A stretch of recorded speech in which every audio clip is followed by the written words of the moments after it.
Сәлем достар, мені каналыма қош келдіңіздер. Бүгін біз сіздермен дәл осындай хрустящий ауызда еритін печенье дайындаймыз.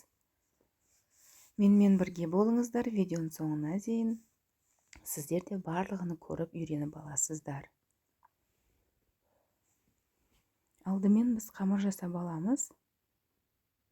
Бізге қажет пампушка маргарина, бір пачкасы ертіп аламыз.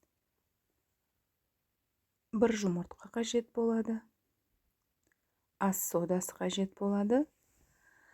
Барлығыны бір келкі араластырып аламыз. Ұн салып, жақсылап қамыр жасап аламыз. Достар, мен тұрақты түрде аптасына 3 рет жаңа видео шығарып тұрамын. Сіздер соны жіберіп алмау үшін каналға тіркеліп, қоңыраушаны басып кетіңіз. Менімен бірге болыңыздар. Мен сіздер үшін аянбай еңбек етіп, оңай, жылдам, қарапайым түрдегі рецепттерді шығарып тұрамын.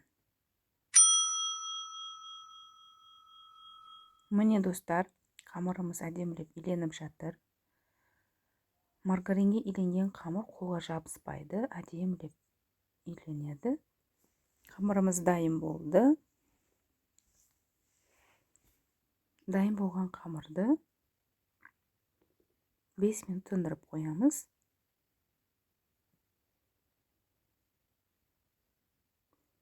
Тынып болған қамырымызды алып, біз оны 3 бөлікке бөліп аламыз. Қамырымыз жұмсақ болу керек.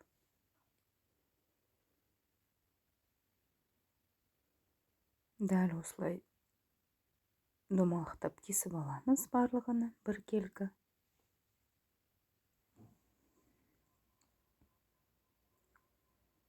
Дәл осы рецепт бойынша бір лист печенье шығады. Сіздер де жасап көріңіздер. Егер жасап жатсаңыздар, комментарий бөліміне жазып өтіңіздер, сіздерде қалай шықты дәл осы рецепт бойынша.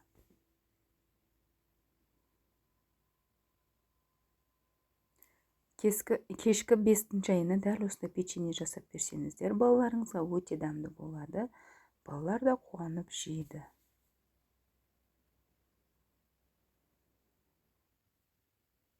Барлығыны осылай листке теріп аламыз.